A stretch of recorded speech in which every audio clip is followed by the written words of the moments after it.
अभी पुलवामा अटैक हुआ, फिर उसके बाद में पहलगाम अटैक हुआ, तो सर इसमें कहीं न कहीं सिक्योरिटी लैप्स है कि इतना आसान हो जाता है कि हिंदुस्तान में घुस के और हिंदुस्तान को नुकसान पहुँचाना? देखो, डेफिनेटली सिक्योरिटी लैप्स तो था, क्योंकि असला बारूद आया है, कौन से रूट से आया है, वो लोग कौन से रूट से आए थे, इतना इकट्ठा आया हो शायद इसकी संभावना थोड़ी सी कम लगती है, लेकिन अलग अलग रूट से आकर के असेंबल हुए हैं। उनका जो मिशन था उसमें वो कामयाब हुए थे। अगर बाहरी ताकतों में से देखें तो वो उनमें से सबसे बड़ा दुश्मन कौन है हिंदुस्तान का? देख, अमेरिका का जो डीप स्टेट है ऐसी चीजें करता रहता है। तो दुनिया भर में सबसे जो पावरफुल आर्मी है वो कौन सी आर्मी है सर? संदेह है अभी तो यूएसए की और हमारे जवानों का रोजा है। तो जब जवानों का रोजा है तो सर हम भी रोजा रखते हैं। वो हरियाणा के जाट थे, मेजर चिकारा।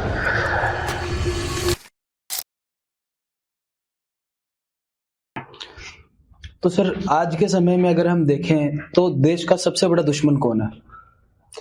जी बिल्कुल, आपने सुना होगा हमारे जो फॉर्मर सीडीएस थे, लेट जनरल बिपिन रावत साहब, उन्होंने एक स्टेटमेंट दिया था कि इंडिया को आज 2.5 फ्रंट्स पे लड़ना पड़ रहा है। तो 2 फ्रंट तो सीधे हैं कि एक हमारा पड़ोसी चाइना और दूसरा पड़ोसी पाकिस्तान। जो आधा फ्रंट है वो देश के अंदर ही है। वो फ्रंट क्रिएट किया गया है बाहरी ताकतों के द्वारा। जाने अनजाने कई बार मुझे भी पता नहीं लगता कि मैं ऐसा क्यों कर रहा हूं। मेरे को ऐसे इनपुट्स परोसे जाते हैं और उनको इस हिसाब से परोसा जाता है कि मेरे को लगेगा हाँ ये हकीकत बात है, जबकि वो हकीकत होती नहीं है। वो आपका ब्रेन वॉशिंग के लिए ऐसे इनपुट्स, एक नैरेटिव बनाया जाता है और वो नैरेटिव बना करके और फिर देशवासियों को ही देश के खिलाफ खड़ा कर दिया जाता है। तो ये भी एक बड़ी चुनौती है जिससे हमें निपटना है और इसके लिए भी विशेष रणनीति होनी होगी और वो हर नागरिक का कर्तव्य है। कहीं ऐसा तो नहीं है कि मैं भी तो टारगेट नहीं हूं। मुझे भी ये सोचना चाहिए कि किसी का मैं तो नहीं टारगेट हूं। तो ये बहुत जरूरी चीज है। अगर बाहरी ताकतों में से देखें तो वो उनमें से सबसे बड़ा दुश्मन कौन है हिंदुस्तान का? देखो, वो जो जिसकी अभी चौधराहट चल रही है, वो सोचता है कि कहीं मेरी चौधराहट को कोई चुनौती तो नहीं आ रही है। तो ये तो अमेरिका का जो डीप स्टेट है ऐसी चीजें करता रहता है और इसके लिए बड़ी फंडिंग लगाते हैं। और सर अगर आप भी देखो कि कर्नल हो, आर्मी चीफ हो आप भी, तो अगर देखा जाए तो दुनिया भर में सबसे जो पावरफुल आर्मी है वो कौन सी आर्मी है सर?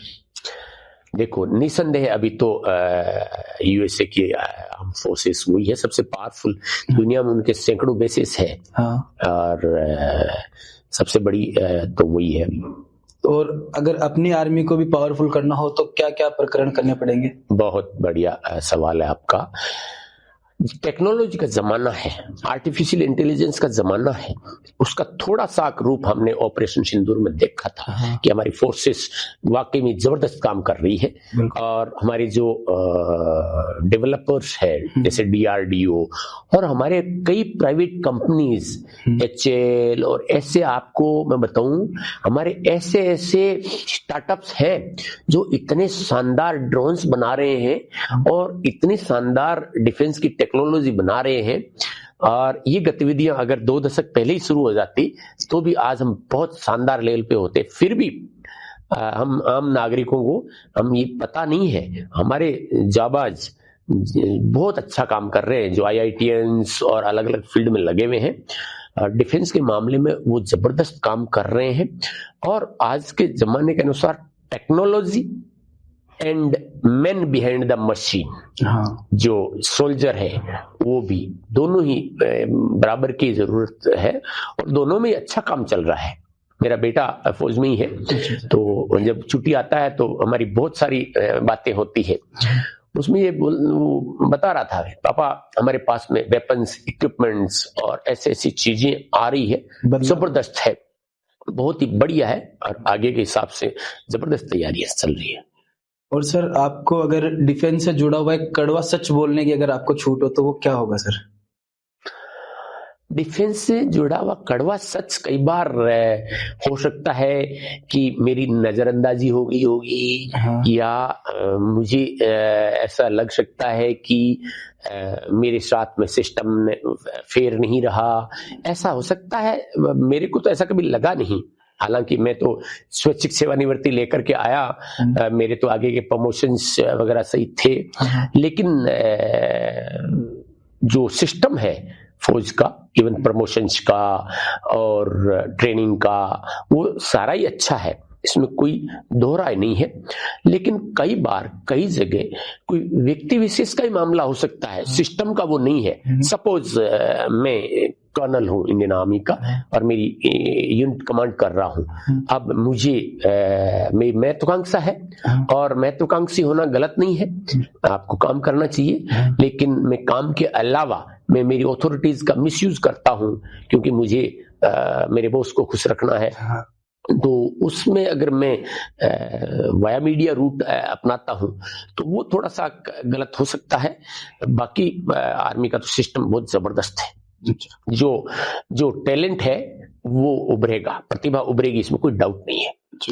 तो सर अभी आप एक डिफेंस एकेडमी के और एक स्कूल के भी संस्थापक हैं जी। तो जब आप एडमिशन लेते हैं बच्चों का, तो उस बच्चे में आप सबसे पहले क्या देखते हैं? बहुत बढ़िया सवाल है आपका। एक सैनिक बनने के लिए उसका पढ़ाई में अच्छा होना केवल इतने से काम नहीं चलता। वह एक एलिजिबिलिटी का क्राइटेरिया है। उस क्राइटेरिया में कुछ एकेडमिक क्वालिफिकेशंस है कि बच्चा 10th किया हुआ होना चाहिए या 12th किया होना चाहिए, 10th में क्या परसेंटेज होनी चाहिए, या किस सब्जेक्ट में कितने मार्क्स होने चाहिए, ये एक अलग क्राइटेरिया है। दूसरा फिजिकल मेजरमेंट्स का एक क्राइटेरिया है कि आर्मी में एज ए जीडी जा रहा है, as a general duty soldier जा रहा है, तो 170 सेंटीमीटर्स की हाइट जरूरी है। अब कई बच्चे आते हैं, मान लो उसकी कम है, तो हाइट इंक्रीज करने की ऐसी एक्सरसाइजेज वगैरह होती है, कुछ ऐसे सप्लीमेंट्स बच्चे को लेने होते हैं जिनसे उनकी हाइट्स भी बढ़ जाती है। ऐसे ही चेस्ट का एक मेजरमेंट है, उसका वेट का है, ओवरवेट नहीं होना चाहिए, अंडरवेट नहीं होना चाहिए। मैं ये कह रहा हूँ आपको कि मेडिकल रिक्वायरमेंट्स है। जैसे टॉप टू डाउन हम बात करें तो आंखें हैं, तो आंखें में मेरी नजदीक की दृष्टि और मेरी दूर की दृष्टि दोनों ही सही होनी चाहिए। अगर उनमें मिस्टेक है तो उसका इलाज है।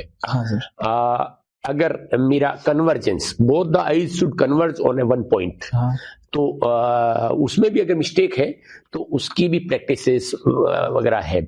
ऐसे ही आई रोटेशन, आंखों में ओपेसिटी होती है, उसका भी इलाज है। किस चीज का इलाज नहीं है? If I am a colour blind, colour vision है, तो उसका कोई उपाय नहीं है। ऐसे ही नाक में एक ही चीज होती है, एक छोटी सी हड्डी बढ़ जाती है जिसको डीएनएस बोलते हैं, डिविएटेड नजल सेप्टम, है ना।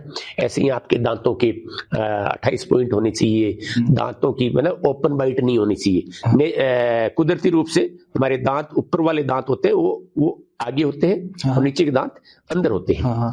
कईयों के ऐसे होते हैं, इसका भी इलाज है, लेकिन अगर ऐसा है तो वो फिर चलता नहीं है। ऐसे ही आपकी कोई शरीर में डिफॉर्मिटीज ना हो, आपके हाथ सीधे हो, नोकनी ना हो, फ्लैट फुट ना हो, आपके वेरिकोज ना हो, वेरिकोसिल ना हो, पाइल्स ना हो, बहुत सारी चीजें हैं। हाँ जी सर, जैसे कि अभी पुलवामा अटैक हुआ, फिर उसके बाद में पहलगाम अटैक हुआ, तो सर इसमें कहीं ना कहीं सिक्योरिटी लैप्स है कि इतना आसान हो जाता है हिंदुस्तान में घुस के और हिंदुस्तान को नुकसान पहुंचाना? देखो, डेफिनेटली सिक्योरिटी लैप्स तो था, क्योंकि असला बारूद आया है, कौन से रूट से आया है, वो लोग कौन से रूट से आए थे, इतना इकट्ठा आया हो शायद इसकी संभावना थोड़ी सी कम लगती है, लेकिन अलग अलग रूट से आकर के असेंबल हुए हैं। उनका जो मिशन था उसमें वो कामयाब हुए थे, तो चूक तो हुई है डेफिनेटली। ऐसे ही जो पहलगाम वाला था, वहां तक वो लोग पहुंचे हैं, तो डेफिनेटली चूक तो हुई है। हमारा जो जम्मू कश्मीर का टेरेन है वो उस टाइप का ही है कि आप मतलब 2-4 फीट दूर है, और अगर एक बार वो स्किप हो गया ना, फिर आप उसको टारगेट करना बड़ा कठिन हो जाता है, चुनौतीपूर्ण हो जाता है। सेकेंडली, इन लोगों की ब्रेन वॉशिंग भी बहुत जबरदस्त तरीके से होती है। मैं भी लाइन ऑफ कंट्रोल पे पोस्टेड रहा हूँ और वहां हमें ये पता लगा कि इतनी जबरदस्त ब्रेन वॉशिंग कर देते हैं कि भाई हमारे कश्मीरी भाइयों के खिलाफ इतना जुल्म हो रहा है, ये हो रहा है, आप जाओ और उनको कश्मीर की आजादी दिलाओ, और जा करके अगर इंडियन फोर्सेस के हथियार से या उनके फायर से अगर मारे जाते हो तो ये बहुत सबसे बड़ी शहादत है। और ऐसे करके वो यूथ है, वो एनर्जी तो उसमें है बट डिफरेंट डायरेक्शंस में वो उसको मोल्ड कर दिया गया है। तो ये चुनौतियां हैं। जैसे अभी सर पहलगाम अटैक हुआ था, इसमें पाकिस्तानी जो आए थे जिन्होंने अटैक किया था, उनका मोटिव ये था कि हिंदुस्तान में धर्म के नाम पे लड़ाना, क्योंकि उन्होंने वहां पे बाकायदा धर्म पूछ के मारा था। बट उसमें वो असफल रहे। लेकिन सर जिन्होंने गोलियां चलाई थी, जो आतंकवादी थे, वो आज तक नहीं पकड़े गए। हाँ बिल्कुल, वो आपने बाद में शायद सुना नहीं होगा, 3 आतंकवादी वो मारे गए थे आफ्टर कपल ऑफ मंथ्स, वो हुआ था। लेकिन उनको कुछ स्थानीय सपोर्ट भी था। और दूसरी बात, धर्म के नाम पे कितना ही लड़वाओ, कितना ही करवाओ, लेकिन मैं आपको बताऊं, ये हमारी जो विभिन्नता में एकता वाली भारत की जो विरासत है वो जबरदस्त है। हमारी हर जगह आपने यहाँ देखे होंगे, हमारी जो यहाँ हम राजस्थान की बात करें तो मैंने ऐसे बहुत तगड़े भजनी या भजन कलाकार देखे हैं जो धर्म से मुस्लिम है लेकिन इतनी गजब की वो गाते हैं। हमारे स्थानीय यहाँ एक लोक देवता है जिसको मानते हैं लोग, तेजा जी। एक हमारे छोटी बेरी के मुस्लिम भाई है, वो इतना तगड़ा तेजा गायन करते हैं कि आप सरप्राइज रह जाएंगे, बड़े बड़े कलाकार उनके सामने फेल हैं। तो हम एक दूसरे का सम्मान करते हैं, एक दूसरे की आस्था में विश्वास भी रखते हैं और उसकी रिस्पेक्ट भी करते हैं, और अंदर से उसके प्रति हमारा समर्पण भी जबरदस्त है। तो ये तो हमारी ताकत हुई। अब लोगों को सोचता है कि यार ये एक अच्छा पॉइंट है, तो कोई धर्म के नाम पे इनको वो करें, और धर्म के नाम पे हमारे कई बार अंदरूनी लोग भी अलग अलग अपने अपने विचार थोपते हैं, और थोड़ा सा कट्टरवाद आता है। तो कट्टरवाद तो कहीं भी ठीक नहीं है। आज हम गांव में रहते हैं, हर जाति के, हर धर्म के लोग रहते हैं, इतने प्यार और प्रेम सद्भाव से रहते हैं, लेकिन उनके लिए वो है कि भाई हाँ, धर्म जाति इनके ऊपर हिंदुस्तानियों को बरगलाया जा सकता है। उन्हें ऐसा लगता है, कई बार वो सफल भी होते हैं इस मामले में। जैसे कि सर भजन की बात चल रही थी, तो श्री कृष्ण जी पे सर एक गाना है, वो सबसे हिट गाना रहा वो, राधा तो मन की रानी है। उसमें भी सर 4 मुस्लिम गायक थे। गाने वाला भी मुस्लिम, जो एक्टिंग कर रहा है वो भी मुस्लिम, और जिन्होंने कंपोजिंग की, जिन्होंने कोरियोग्राफी की, वो भी सब मुस्लिम थे। नहीं, मैं एक चीज बात बताऊं आपको कि ऐसे बहुत मुस्लिम परिवार हैं जो दिल से हिंदू देवी देवताओं को मानते हैं, कोई बुराई नहीं है।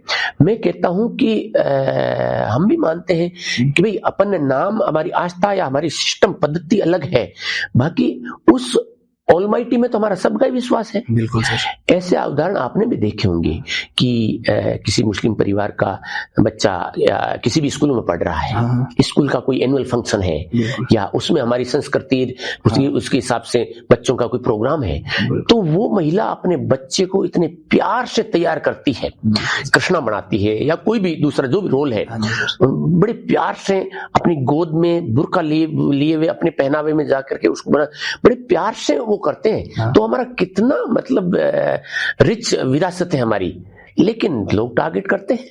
और कई बार कुछ हमारे लोग भी ऐसे हैं जहां भी किसी भी जाति में, किसी भी धर्म में कट्टरवाद का कोई स्थान नहीं है। मैं आपको कहूं कि मैं श्रेष्ठ हूं, आप मेरे सामने कुछ भी नहीं हो, ये तो सोच ही गलत है। बिल्कुल सर। और कई बार सर हर कौम में, हर समाज में और हर धर्म में अपवाद रहते हैं, और कई बार वो सफल हो जाते हैं। इस चीज को हो जाते हैं। दुर्भाग्य है ये, बिल्कुल दुर्भाग्य है। कई बार यूथ भी मिसलेड हो जाता है। हाँ सर।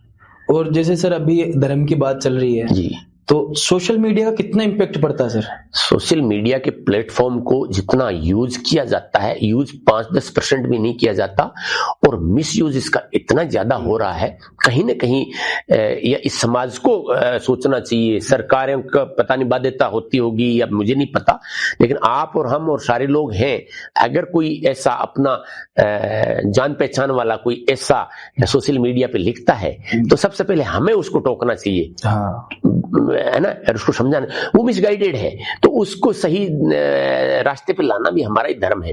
तो मुझे लगता है कि समाज को थोड़ी सी रिस्पॉन्सिबिलिटीज लेनी चाहिए। आज से 20-30-40 साल पहले गांव में या शहर में भी, कस्बे में, मोहल्ले में बच्चा किसी का भी होता था, शरारत करता था, एक आदमी डांट देता था, और उसकी डांट, मतलब किसी की भी डांट हर बच्चे लेते थे, स्वीकार करते थे, घर पे जाकर के स्वीकार नहीं करते थे। आज उस बच्चे का सगा चाचा अगर डांट दे तो उसकी माँ मतलब तहलका मचा दे, मतलब तो ये कहीं ना कहीं अपने को सोचना पड़ेगा। बच्चों की जो हमारे परवरिश है उस परवरिश पे अपने को ध्यान देना होगा, उसी में चूक आई है तभी ये चीजें हुई है। और आज का जो यूथ है सर, जो नई जनरेशन आ रही है, वो सोशल मीडिया के थ्रू इतना ज्यादा लेवल पे ब्रेन वॉश हो चुकी है कि उनको प्रैक्टिकल से कुछ मतलब भी नहीं है। कि जैसे कि सर आपने बताया ग्रामीण इलाकों में सभी धर्म से, सभी जाति के लोग मिलजुल के रहते हैं, बिल्कुल, बट वहीं सर अगर सोशल मीडिया पे देखें सर, तो लोग जातियों के नाम पे लड़ रहे हैं, धर्म के नाम पे लड़ रहे हैं, और उनके वो शुरुआत से उनकी जो विचारधारा वो वही होती जा रही है। बिल्कुल। तो उन यूथ के लिए सर आप क्या मैसेज देना चाहेंगे? उन यूथ को मैं यही कहना चाहूंगा कि जाति और धर्म से एक बार हट करके आप एक बार ये संकल्प ले लें कि मैं किसी भी प्रकार से, मेरी वाणी से, मेरे शब्दों से, मेरी लिखावट से कोई किसी की निंदा नहीं करूंगा। बस इतना सा संकल्प ले लो तो 90% बीमारी खत्म ही हो जाएगी। फिर भी कोई करता है तो अगर वो मेरे जान पहचान का आदमी है, मेरे परिवार का नहीं हो, चाहे मेरे गांव का हो, मेरे पड़ोसी गांव का हो, किसी भी जाति का हो, किसी का धर्म का हो, मैं अगर जानता हूं उसको तो मैं उससे बात करूं, उसके परिवार से बात करूं कि कोई बात नहीं, बच्चे से गलती हो गई, उसने ऐसा लिख दिया जो नहीं लिखना चाहिए था, पर हम इस गलती से सीख लेकर के आगे बढ़े। जब हम सारे लोग सजग होंगे, पूरा समाज इसमें सजग होगा, तब इन बीमारियों का समूल नष्ट कर पाएंगे। तो यानी हमारी भी अगर जिम्मेदारी बनती है ये 100% कि हमारे नॉन में कोई है जो ये गलत संदेश पहुंचा रहा है किसी के थ्रू, तो उनको रोकना हमारी जिम्मेदारी है। जी बिल्कुल बिल्कुल बिल्कुल। अभी मैं आपको एक उदाहरण देता हूँ। कई बार क्या होता है कि आपका दुश्मन बाहर ही नहीं, मतलब देश से बाहर नहीं, देश के अंदर भी बहुत ताकतें काम कर रही है कि ये दो आदमी अच्छे हैं, मजबूत आदमी हैं, तो इनको कैसे डाउन किया जाए। कोई समाज अच्छा कर रहा है, प्रोग्रेस कर रहा है किसी फील्ड में, कोई समाज किसी फील्ड में कर रहा है, ये दोनों समाजों को आपस में कैसे लड़ा दें। ऐसे उदाहरण बहुत मिलेंगे। अभी आजकल आपने सुना होगा कि उस गांव में रात को मूर्ति लगा दी, उस गांव में ये कर दिया, और फिर सोशल मीडिया के ऊपर इतनी छिटाकसी होती है जिसकी कोई सीमा नहीं।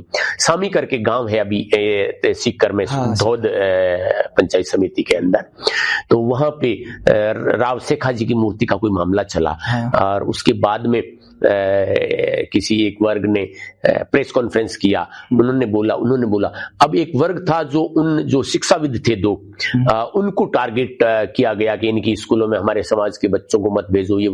मैं बोला यार शिक्षाविद होकर के उन्होंने ऐसी बात की है क्या? तो मैंने सोशल मीडिया पे खंगालना शुरू किया, तो मुझे उनका कोई ऐसा वक्तव्य मिला नहीं जो किसी समाज के खिलाफ उन्होंने कुछ बोला हो, या राव शेखा जी के प्रति बोला हो, या वहां मूर्ति लगाने का उन्होंने विरोध किया हो, ऐसा कुछ मिला नहीं। तो मैंने उन पोस्टों पे एक कमेंट लिखा कि भाई आप कह रहे हो कि ये शिक्षाविद होकर के जातीय जहर इनके अंदर है, इनकी मानसिकता ऐसी है, वो है, चलो ठीक है आप कह रहे हो, तो उसका कुछ तो आप सबूत दो। कहीं इन्होंने ऐसा वक्तव्य दिया हो, कहीं इन्होंने ऐसा कुछ लिखा हो, कहीं इनका कोई वीडियो हो, कुछ एक वो तो दो। तो मैं आपको मुझे ताजुब हुआ कि कोई ऐसा प्रूफ आ नहीं पाया। मैंने भी खंगाला, मुझे नहीं मिला, तो था ही नहीं, तो धरातल पे कुछ ऐसा है ही नहीं, फिर भी हम पता नहीं क्या क्या करते रहते हैं। ये बड़ा वो है। मैंने एक अभी इन चीजों से दुखी होकर के मैंने एक फेसबुक पोस्ट बनाई, जाट और राजपूतों के अंदर अभी बहुत ज्यादा वो आपसी सोशल मीडिया पे, धरातल पे कुछ भी नहीं है।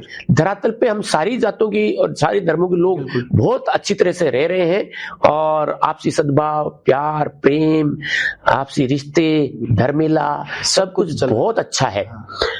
तो मैंने वो पोस्ट लिखी, मैं आपको इसका लिंक दूंगा, आप देखना। हर समाज में अच्छे लोग ज्यादा है, ये जो नकारात्मक लोग तो बहुत कम है, और उन्होंने पूरी गंदगी मचा रखी है सोशल मीडिया पे।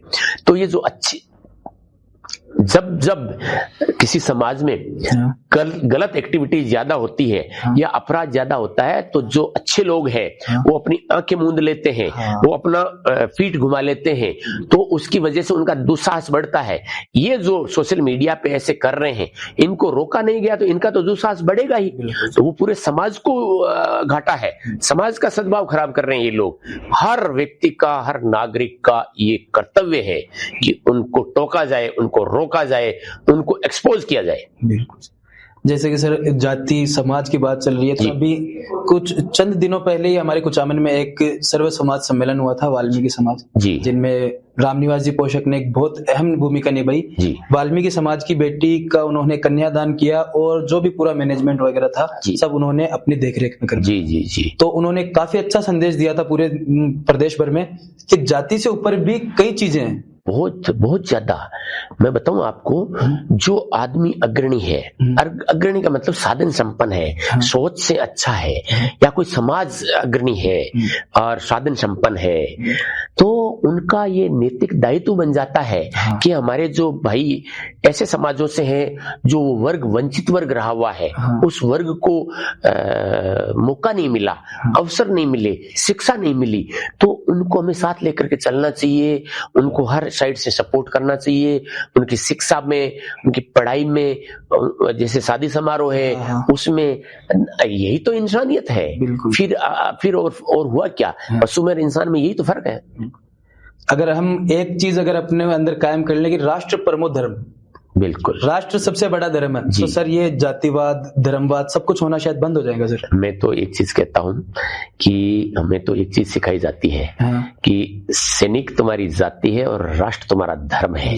हर सैनिक को ये सिखाया जाता है। और जाट राजपूत वाली जो भी बात मैंने बताई ना, एक हमारे इंडियन आर्मी की रेजिमेंट है राजपूताना राइफल्स, जिसको राजरीफ बोलते हैं। राजरीफ में आधे जाट है और आधे राजपूत है, और वो रेजिमेंट, उनका आपसी बंधन इतना तगड़ा होता है। मुझे भी 12-13 साल हो गए रिटायरमेंट लिए हुए, मैं भी पूर्व सैनिकों से मिलता रहता हूँ। ऑलमोस्ट 90% हमारे क्षेत्र के पूर्व सैनिक मेरे टच में है, उनमें से राजरीफ के पूर्व सैनिक भी है।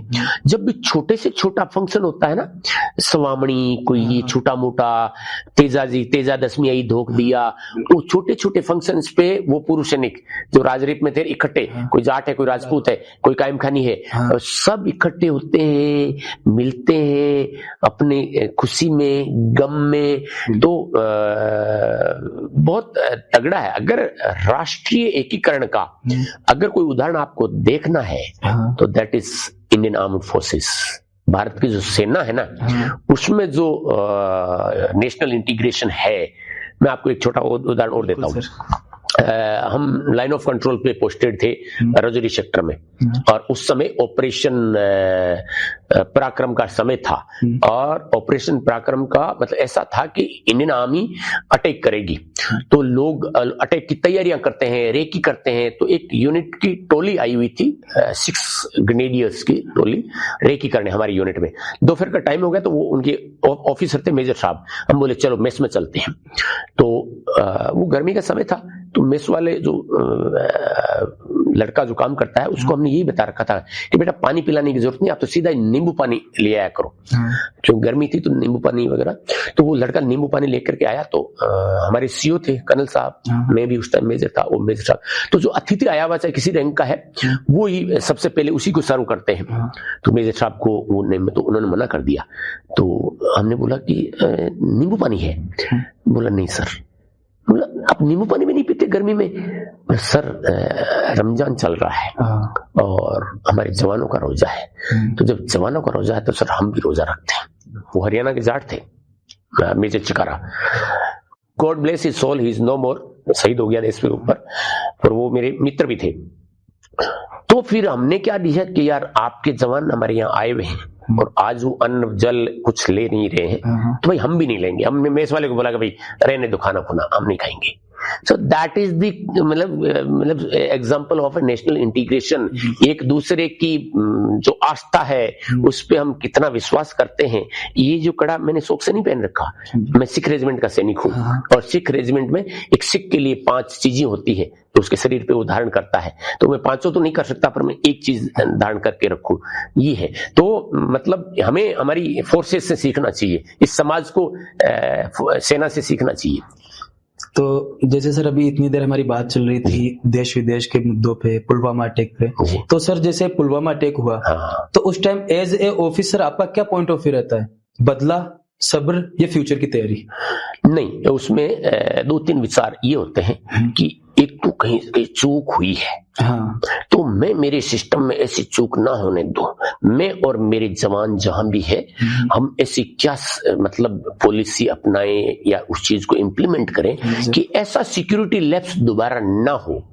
दूसरा हमारा ये रहता है कि ये तो एक हथियार थे किसी के साथ में, वो आए और वो हमारे जवान भी शहीद हुए और वो खुद भी मारे गए। लेकिन हमारा ये रहता है कि शुरुआत कहां से हुई है, जड़ का, वह जड़ पे वार करें। हाँ, हमारा दृष्टिकोण ये रहता है। बिल्कुल सर। और सर अगर आपको आज के युवाओं को अगर एक मैसेज देना हो जी, कि वो एक तो चीज करे डिसिप्लिन से, और एक दिमागी तौर पे जो इंसान मजबूर हो जाता है, जो गुस्से में जल्दी आ जाता है, वैसे काम करना चाहिए या फिर डिसिप्लिन होकर काम करना चाहिए? डेफिनेटली अनुशासन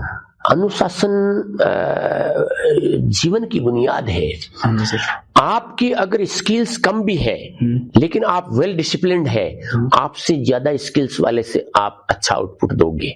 इसलिए अनुशासन का तो कोई सब्स्टिट्यूट है नहीं।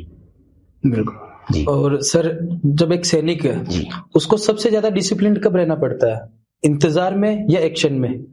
बहुत बढ़िया। इंतजार में भी बहुत ज्यादा डिसिप्लिन चाहिए, और एक्चुअल जब एक्शन का मौका आता है उस टाइम तो बड़ी चुनौती होती है। उस टाइम तो डिसिप्लिन आला दर्जे का रखना होता है, क्योंकि आपके छोटे से इनडिसिप्लिन में लोगों की जाने जा सकती है।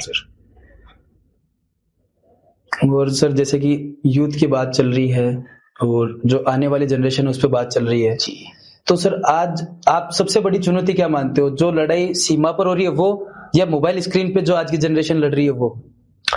सीमा वाला तो वो तो दिख रहा है अपने को है, लेकिन ये जो यूथ मिसगाइडेड हो रहा है, ये जो इलेक्ट्रॉनिक गैजेट्स है या जो सोशल मीडिया प्लेटफॉर्म्स पे जो आपको इनपुट, दिक्कत पता है क्या है?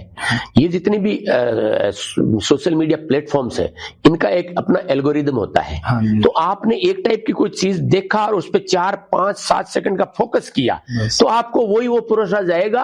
आपकी ब्रेन वॉशिंग इतनी खराब हो जाएगी कि आप खुद ही एहसास नहीं कर पाओगे कि मैं किस लेवल तक पहुंच गया हूं। तो ये अपने को, मैंने जैसे बताया ना, अब ये इसकी एक आंदोलन चलाना पड़ेगा इसके लिए तो, कि भाई बहुत ज्यादा खतरनाक है। मैं बताऊं आपको, जैसे आप रील देख रहे हो, आप कहीं चेक कर लेना, ये आपने ये किया और जब रुक गए, रुकते ही उसका सीक्वेंस बदली हो गया है। नीचे जो पीछे उसका इतना तगड़ा इनका एआई का सिस्टम है, इतना तगड़ा एल्गोरिदम है कि आपने 3, 4, 5 सेकंड के लिए रोक लिया ना, अब उस सीक्वेंस में नहीं है वो, अब वो जो आपने देखा है ना, वो प्रायोरिटी टॉप पे आ रही है। बिल्कुल सर। तो बहुत बड़ी चुनौती है। तो ऐसे सर एक, जैसे आपको पता होगा चाइना है जी, उसमें सर कोई भी बाहर का एप्लीकेशन नहीं है, कोई सोशल मीडिया नहीं है, और शायद 2002 के बाद से उन्होंने डाटा भी देना बंद कर दिया इधर। बिल्कुल। तो ये भी सर काफी इम्पैक्ट डालता है। मैं आपको बताऊं कि चाइना और भारत लगभग एक साथ ही आजाद हुए थे। हाँ सर। लेकिन कहीं न कहीं हमारे से चूक हुई है, हमारा ढीलापन रहा है सरकार के स्तर पर, या जो रणनीतिकार थे या जो इम्प्लीमेंट करने वाले थे, कहीं न कहीं। वैसे तो वहां डेमोक्रेसी केवल नाम की डेमोक्रेसी है ही नहीं, हम एक डेमोक्रेटिक देश है। ये दुनिया की सबसे बड़ी जमहूरियत है, ये बहुत बड़ी बात है, मतलब है ना। लेकिन इन चीजों में हमें समय रहते, ये जो आज हम बात कर रहे थे ना आत्मनिर्भर भारत की, ये बात हमें 50 साल पहले कर लेनी चाहिए थी, और बात करने के बाद में उसके लिए इम्प्लीमेंट प्लान बना करके और होते तो आज हम बहुत अच्छे स्तर पे होते। अभी भी चुनौतियां हैं और आत्मनिर्भरता की तरफ हम बढ़ रहे हैं, उससे लोगों के पेट में मरोड़े चल रहे हैं। हाँ सर। चलेगा ही, स्वाभाविक है भाई। आज शहनवाज जी से कोई नाराज हो रहा है ना, या जलन रख रहा है, ईर्ष्या रख रहा है, that means Shahnawaz is progressing. ठीक है, तो ये धीरे धीरे अब अपने को पता लगा है कि भैया अपना ही सिस्टम तो खुद का ही होना चाहिए। तो सर जैसे कोई भी आतंकी हमला होता है जी, तो वो आतंकी हमले जो रहते हैं हर बार सुरक्षा की चूक रहती है, या फिर कुछ ऐसे हमले होते हैं जिनको टाला ही नहीं जा सकता? टाला ही नहीं जा सकता ये तो मैं कहूंगा, ये तो मैं नहीं कहूंगा टाला ही नहीं जा सकता, लेकिन जहां भी हुआ है वो चूक हुई है वहां, इतना मैं कहता हूं। देखो मैं सैनिक हूं और हम डिफिकल्ट एरियाज में सर्व किए हुए हैं। जहां जहां हमारी कैजुअलिटीज हुई है, हमारी जाने गई है, उसमें कहीं ना कहीं कोई चूक रही थी, चूक तो होती है। जैसे सर अभी कुछ समय पहले दिल्ली में बम ब्लास्ट हुआ था सर जी, तो उसका अभी तक जहां तक मुझे पता है कुछ पता नहीं लग पाया कहां से हुआ, कैसे हुआ, और जब राइट टाइम पे जब जिनको हम गिरफ्तार किया गया था, या फिर जो न्यूज आई थी कि इनके यहाँ से RDX मिला था, एक्चुअल में वो जो शादियों में जो फोड़ने वाले फटाके हैं वो बारूद था सर, वो जी, जो 3-4 डॉक्टर्स के नाम आए थे। हाँ, मैं आपको बताऊं कि कहीं न कहीं आपके उस आपका जो इंटेलिजेंस नेटवर्क है, या कहीं न कहीं कुछ गैप रहा होता है। और मैं आपको बताऊं कहीं न कहीं ऐसा भी सिस्टम है कि अच्छा ये काम हुआ है तो हिडन एजेंडाज भी चलते हैं कि अब इसमें किसको फंसाया जाए, किसको फंसा सकते हैं। ऐसा भी होते हैं, आप रूल आउट नहीं कर सकते, ऐसे भी चीजें हैं।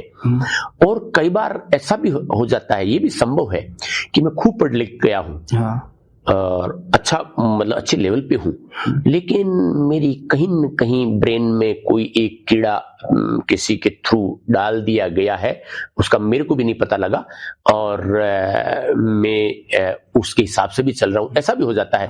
तो दोनों साइड की पॉसिबिलिटीज रहती है, और वो हो चाहे ये एक अपवाद स्वरूप चीज है, ये ज्यादा बड़ी मैटर नहीं करती है।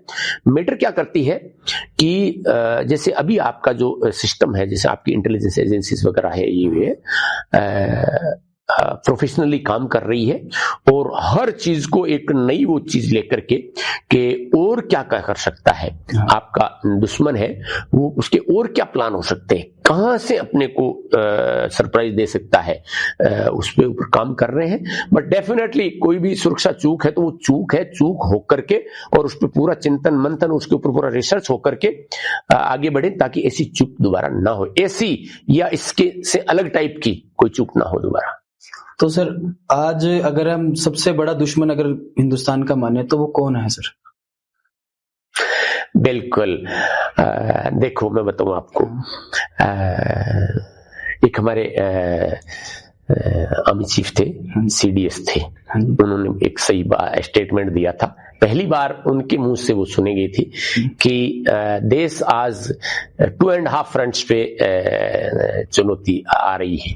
2 फ्रंट तो वो ऑब्वियस है कि एक तरफ चाइना है, एक तरफ पाकिस्तान है, हाफ फ्रंट अंदर